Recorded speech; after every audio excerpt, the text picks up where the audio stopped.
If you clicked on this video, you're probably feeling unhappy and frustrated at work. You know life shouldn't feel this way, and you may even secretly dream of one day starting your own business to leave your 9 to 5. So other than being unhappy and frustrated, in this video, I'm going to outline 6 other negative consequences of staying in a job that you no longer like. The reason these are important is because these are signs that your job or career is likely not a fit for you. And changing things like getting a new manager or getting a whole new job entirely with a different company won't fix the problem. So if any of the 6 things that I outline in this video resonate with you, take this as your sign to start changing your life, finding your purpose, and moving towards the life that you dream of. Hey everyone, I'm Alex. I'm a former 9 to 5er turned life coach, and I'm here to help you get on your path to purpose, start your dream business, and leave your 9 to 5. So everything that we're talking about today stems from living inauthentically. And this can take many forms. It can look like going to a job that you hate and putting on a happy face all day. It can look like hanging out with the same group of friends that you always have, even if you feel like you no longer have things in common with them. And it could also look like going along with the norms and traditions of your family or social group, even though it doesn't resonate with your own personal values. But today specifically, we're going to be talking about a career that you no longer love and staying in a job that you no longer love. And when you stay in a job that you no longer love, you tend to do the following things. You're playing a role and you're acting inauthentically. You're pretending to care about a job that you no longer care about, and you're also probably playing certain roles to fit into the corporate culture. You're probably dressing in clothing that doesn't feel like you, and surrounding yourself with people that you feel a little separate from. And you're also spending a lot of time and energy developing a career that's taking you in a direction that you know you don't want to go. And so it's really natural when you're staying in a job that you wish you could quit, that you feel unhappy and frustrated pretty much every day at work. And these feelings can be so strong and persistent that you may miss other important signs that are telling you that things are off track and it's time to make a change. So it's my hope that by sharing my experience with these things, that it could serve as a little wake-up call or some motivation for you to start taking those baby steps towards changing your life. You don't need to accept the status quo that everyone hates their jobs and that's just how life is. And yes, it is going to be a lot of work. You do need to dedicate yourself to this and stay consistent. So would you rather get started or continue living like you are right now? And if after this video you're interested in what steps to take to start changing your life, check out my video up here. I outline the whole process that I took to quit my 9 to 5, and it really takes the enormous feeling gap between your current job and your current life and starting something new. And all those little steps reduce that gap and make it feel less like a giant leap and more like just a step into a new life. So starting out with sign number 1, you're exhausted all the time. And I'm not talking about the exhausted that comes from working a 40+ hour work week while also juggling your life. I'm talking about the type of exhausted that comes from living with internal dissonance every day. So that means going to work, putting on a happy face, pretending that you're interested and that you want to be there in order to keep your job, when on the inside you're feeling unhappy and frustrated. And so this act that you're putting on can be very energetically and emotionally draining. And one of the consequences of putting on this act and feeling really tired are that you may compensate with things like coffee or sugary treats to get yourself through the day. And in the evenings, you may have other unhealthy buffering habits as well. So this can look like junk food, alcohol, maybe playing video games, or just doom scrolling on your phone or on Reddit or whatever you do to just kind of block everything out and turn off your brain. Sign number 2 is that you may be experiencing imposter syndrome. So for me, it's been almost 1 year since I quit my 9 to 5 job to start my own business. And in that time, it's really dawned on me how much staying in a career that I no longer resonated with was giving me imposter syndrome, and I wasn't even aware of it at the time. So imposter syndrome looks like doubting your talents, skills, and accomplishments.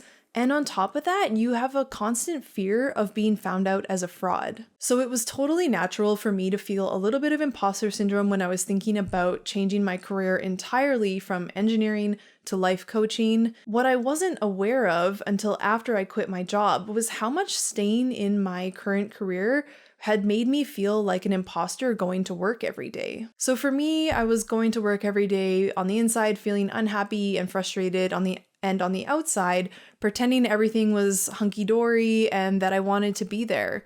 I would go to work in business casual clothing that felt like it wasn't me at all, and it was different than what I would wear on the evenings and weekends, which really felt like me. And doing all of these things made me feel like a fraud. I knew that the way I was acting on the outside was not in alignment with how I was feeling on the inside. I knew I had the skills and abilities to be there, but I just didn't really want to be there anymore. It didn't feel like me. And if you're in this position as well, one thing that you may dread, and one thing that I certainly dreaded every year, was performance reviews and goal setting for the next year. There's nothing quite like wanting to quit your job and having to set targets and goals for the upcoming year for your career and professional development, because my personal goals did not involve a cubicle. And so situations like this can make you feel really unsure and self-conscious because you feel like you hope you're doing a good job of covering things up, and you hope that you're doing a good job of acting like you want to be there and saying and doing the right things. But really, you're worried that someone's going to say, hey, do you really want to be here? You don't really seem like you do. And you may also wonder if your coworkers or people around you are noticing these things and if they're thinking thoughts about you or even talking about you. So speaking of coworkers, let's talk about the next thing on the list, and that is feeling isolated. For me, I had great coworkers. They were really cool, fun, smart people, and they are one of the reasons that I stayed at my last job for so long, because my coworkers really made a huge difference in how happy I was every day.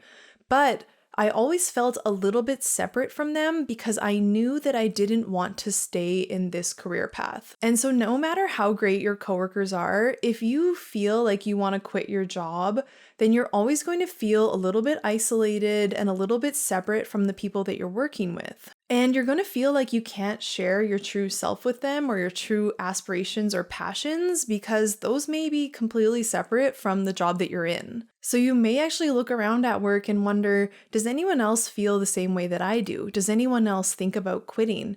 Is anyone else actually planning on quitting? And so similar to feeling a little bit isolated, you could also start comparing yourself to others.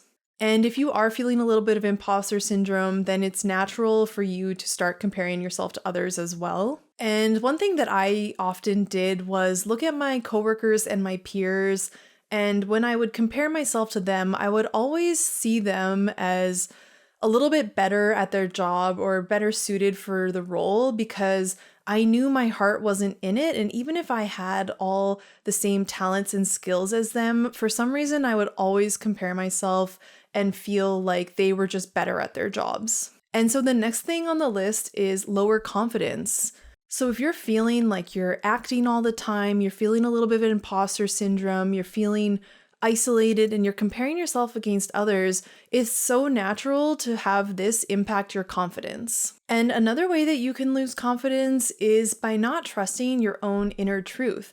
So you know you have this feeling inside that you should be doing something different, but you're kind of ignoring that feeling and you're just continuing on with what you're doing, even if it makes you unhappy. And so when you aren't heeding your own inner voice on what will make you happy, you can start to lose trust and confidence in yourself. This can also have a negative impact if you are thinking about a career change or even starting your own business. If you're generally feeling less confident about yourself, then you may not have the confidence to make those changes in your life. And you may have a little bit of employee mindset where you think the only skills and abilities I have are in this current job, and I don't have the ability to support myself financially doing something else. And back to the corporate environment, business casual dress code, if you're always wearing clothing that you don't really like, that maybe you don't think is very flattering on your body, or it just doesn't feel like you, this can also cause problems with your confidence. I always used to feel as if I was living almost two separate lives. Like I would have my job, my work friends, and my work clothes. And then I would have like my weekend friends, my weekend clothes, and my weekend activities. And I always just wanted my life to be more integrated. I wanted to feel like I was being myself and authentic all the time and not having two separate lives. And the last thing that happens when you stay in the wrong career or the wrong job for too long is that you stifle your own personal growth. It's almost as if you're living your life on pause because you aren't allowing yourself to change or to follow new interests or to grow outside of the life that you're already living. Especially if you're feeling super exhausted and uninspired and all you want to do after work is just veg out on the couch and unwind. And I'm not saying there's anything wrong with that. I was definitely there. I would come home from work and be exhausted and need to lay in bed for 30 minutes just to have the energy to start my evening, make dinner, do things like that. So I understand if you're in that place right now and how hard it can feel to think about having to do personal development or making changes or putting time into changing your life. But when you aren't letting yourself start those new hobbies or join the rec league that you're interested in or even read a new book,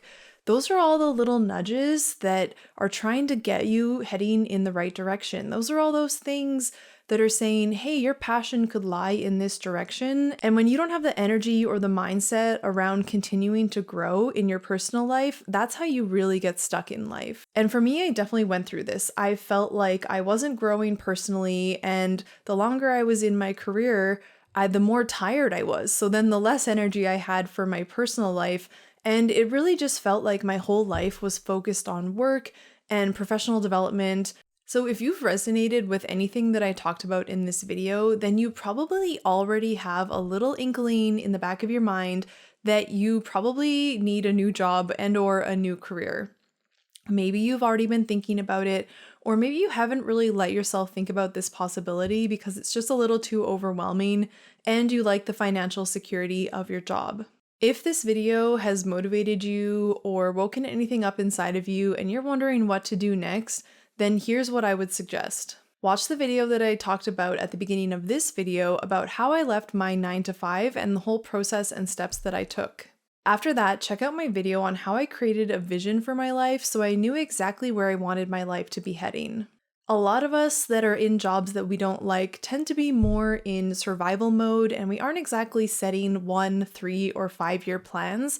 We're kind of just surviving day to day, trying to get by in this job. And lastly, once you're ready to start exploring your purpose and what a new career path might look like for you, then check out my video on how to find your purpose using the Ikigai method. And all of these videos will be linked right up here for you to check out. So one last word of advice that I want to leave you with is to give yourself 1 year to completely change your life for the better. And if 1 year seems like way too much time to change your life, ask yourself where you'll be in a year from now if you don't start making changes. You'll probably be at the same job or in a new job that you feel as equally unhappy about. And thank you for watching the video. I hope that you enjoyed it. I hope that something in this video resonated with you, inspired you, and motivated you to make positive change in your life. If it did, give the video a like and consider subscribing if you want weekly content like this. And I'll see you in the next video.